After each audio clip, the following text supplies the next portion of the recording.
por su insistencia, persistencia y gran apoyo, porque en el Senado de la República sentimos esa presión como saludable, especialmente. Intervención hoy en el Foro Nacional, la 83 Junta Nacional, de la doctora Clara Eugenia López Obregón, senadora de la República por el Pacto Histórico y hoy candidata presidencial. Que ganamos por 1 o 2 votos, pero ganó el pueblo colombiano. Muchas gracias. Ese reconocimiento es justo y necesario. Pero en segundo lugar, tengo que mostrar mi extrañeza, porque cuando más unidad necesitábamos, que fue cuando el señor presidente de la República, Gustavo Petro, fue a la entrevista, a la cita con el presidente Donald Trump en Estados Unidos y nos convocó a todos y todas las colombianas para hacer esa fuerte presencia que hicimos cuando nos habían convocado a defender la soberanía el 7 de febrero. Resultaron 2 manifestaciones, una en la Plaza de Bolívar y otra en la Plaza de Lourdes. Meditemos sobre ese hecho. Yo al respecto debo dejar de lado, no sé si es la elegancia o la hipocresía, porque nosotros nunca llamamos las cosas por su nombre. Y quiero decirles que lo que ha sucedido hoy en el Consejo Nacional Electoral, que sí es un golpe a la democracia, era un golpe previsible y previsto. Estuvimos reunidos varios candidatos presidenciales con el señor presidente de la República antes de que se venciera el plazo para retirar las consultas, y hablamos de la conveniencia o no de ir a la consulta. Yo puedo expresar lo que expresé en esa reunión porque lo he dicho en otros foros, así es que no está cubierto por la necesaria confidencialidad de las reuniones en el Palacio de Nariño, pero yo ahí expresé que me parecía un error ir a una consulta en condiciones de tanta inseguridad jurídica y también inseguridad política. Y por eso, compañeras y compañeros, debo explicar, porque me han hecho la pregunta muchas veces, ¿por qué no me inscribí en la consulta? Muchas razones, algunas de menor calado, pero que las mujeres en este recinto me entenderán. No quiero ofender a mis colegas de unitarios, pero allá existió cierto tufillo machista que se fue expresando, llegando incluso al retiro de mi aval por parte del PTC para entregárselo al colega y compañero Roy Barreras. Entonces, en esa circunstancia, no sentí que tenía las condiciones ni las garantías para participar en una consulta donde estaba siendo objeto del matoneo machista tradicional, al que no nos acostumbramos, pero el que tenemos que enfrentar diariamente. Y con mucha hidalguía, el Partido Esperanza Democrática, con quien nos encontramos en 1988 en la primera elección popular de alcaldes, al lado de la Unión Patriótica. En esa época, Esperanza se llamaba Frente Popular y estaba a luchar. Convergencia, que era también firmes, colegas todos en procesos de diálogo para reincorporarse a la vida civil, muchos de sus compañeros, todos los partidos con que fuimos en esa gran coalición a la primera elección popular de alcaldes en Bogotá.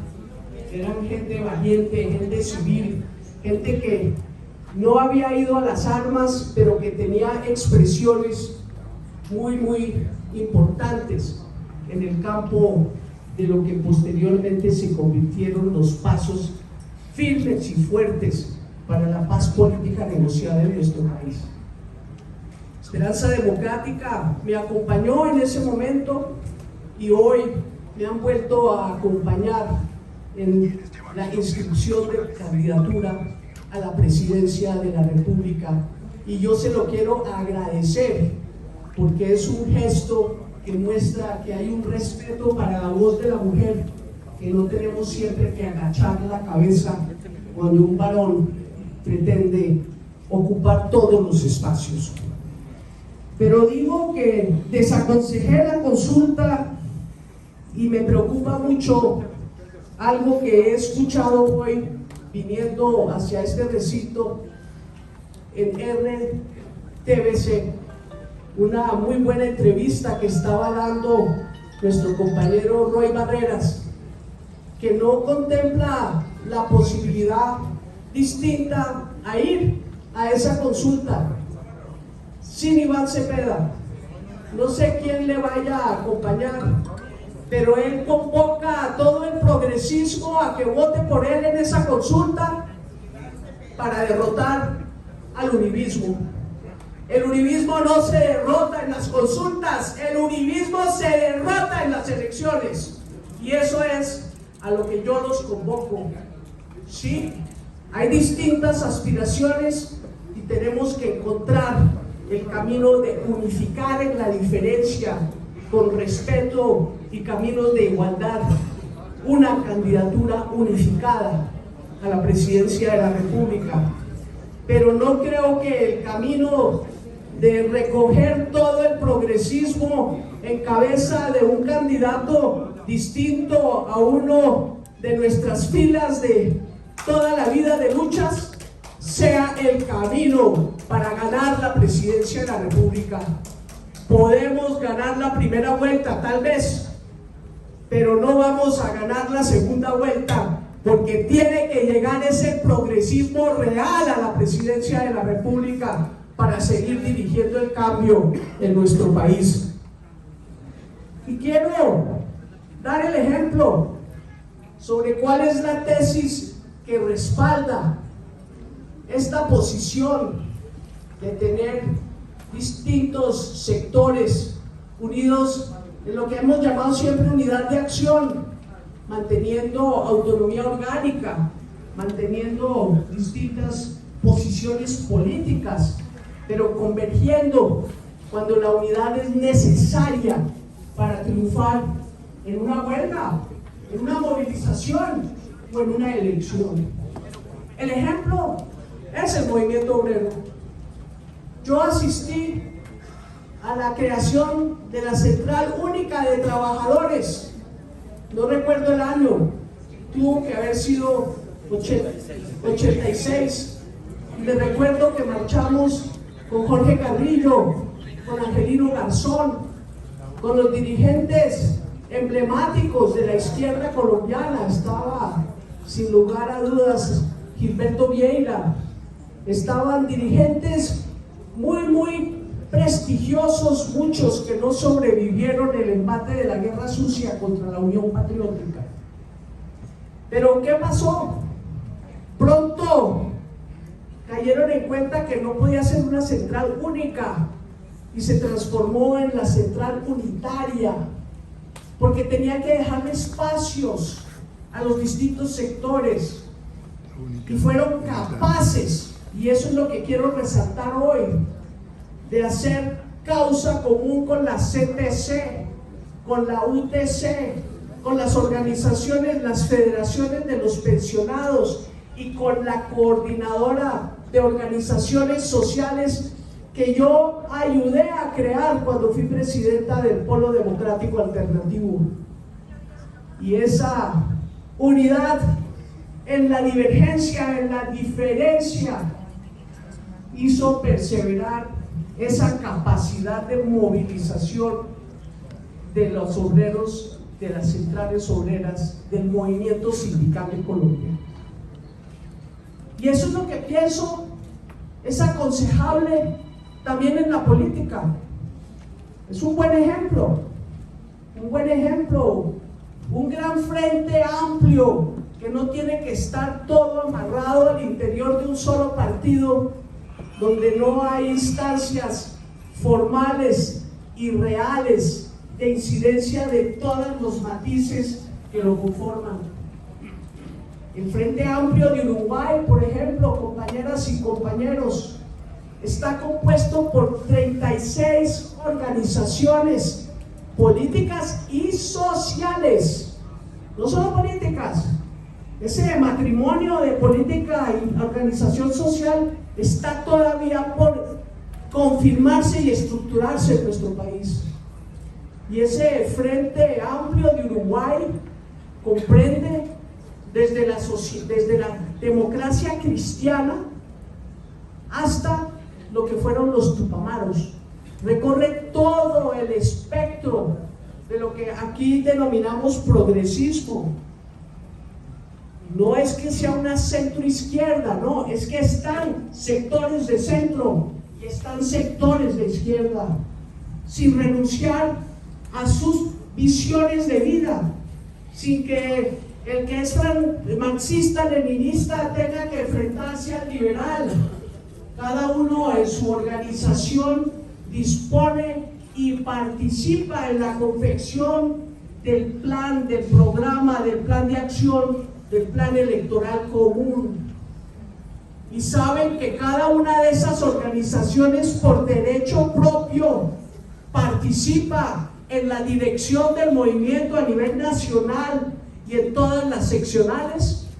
Han mantenido la unidad por más de 50 años, porque han sabido respetarse en una organización democrática en pie de igualdad. Y eso es lo que yo pienso debe esperarnos para Colombia. Un gran frente amplio, estructurado desde las organizaciones sociales y desde las organizaciones políticas, para que el progresismo pese y monte la nueva mayoría que se requiere para consolidar el cambio en nuestro país. Las mayorías frágiles nos han mostrado las dificultades en la gobernabilidad y ahora tenemos el gran reto, no solamente de ganar la próxima elección, sino de podernos proyectar por lo menos por unas 3, 4 administraciones para consolidar los cambios obtenidos.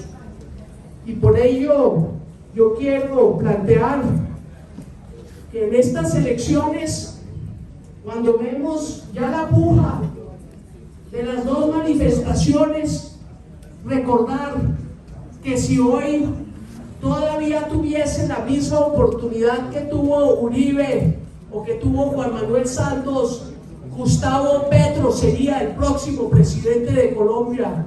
Por eso yo me propongo plantear nuevamente la reelección en nuestro país, para que sí haya la amplitud y la posibilidad de que los liderazgos del sector progresista se consoliden y consoliden el proyecto que todos hemos defendido con tanto sacrificio, con tanta sangre, con tanto ahínco y con tanto amor por Colombia. Finalmente, compañeras y compañeros, quiero hablar de lo que significaría mi presidencia para el movimiento obrero. Yo defendí hasta donde se pudo que no se sacara el capítulo del derecho colectivo de la reforma laboral. No tuvimos la fuerza. Eso no fue traición. Eso fue falta de correlación de fuerzas que esperamos la podamos mejorar. Pero en un futuro gobierno no podemos dejar de lado el fortalecimiento firme y serio del sindicalismo en nuestro país. Esa es la razón de ser de las cosas, el equilibrio entre la parte del empleador y la parte del trabajador, que solo se consigue con un sindicato fuerte en la empresa y con una negociación colectiva por rama de industria, que es lo que permite las diferenciaciones y que podamos, según la capacidad de generación de utilidades y de productividad de cada sector y de cada empresa, compartir los frutos del trabajo social entre los trabajadores, justamente defendidos por su organización sindical y los empleadores.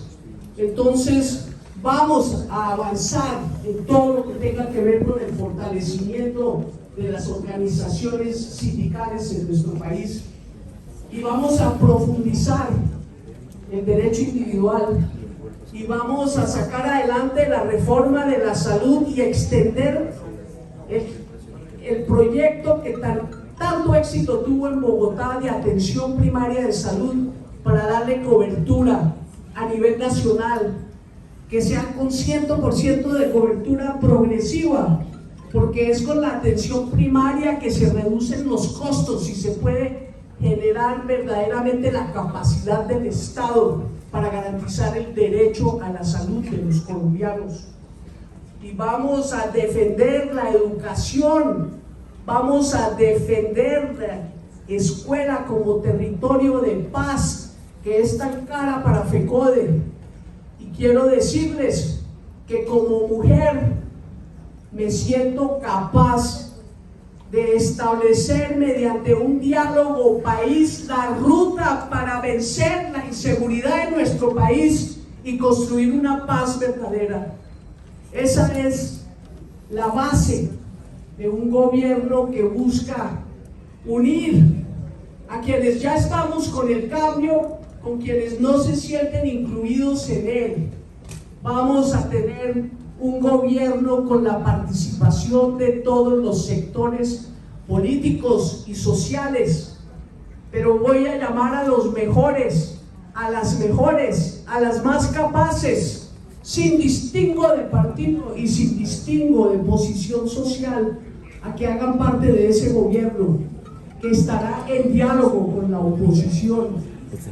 Y vamos también a incorporar en ese diálogo de país al sector privado, al sector social y desde luego a las centrales obreras como voceras del trabajo de nuestro país. Llegó el momento de buscar un cambio que una, y ese es el cambio que yo propongo para Colombia y al que los convoco, para que juntos, entre todos, busquemos el diálogo, el camino para llegar unificados todos los propuesta de la progresistas candidata de Colombia presidencial bajo una Clara sola bandera y López una sola Obregón. candidatura presidencial a la primera 83 vuelta, Junta Nacional. sin imposiciones, en pie de igualdad. 5 de Y ojalá que el febrero del progresismo no 2026, venga a los cantos Hotel de Boutique sirena en Bogotá. de quienes quieren reescribir la historia y decir que a Petro no lo eligió el pueblo, sino que lo eligió una estrategia que hoy está cobrando la división del movimiento obrero en nuestro país. Muchas gracias.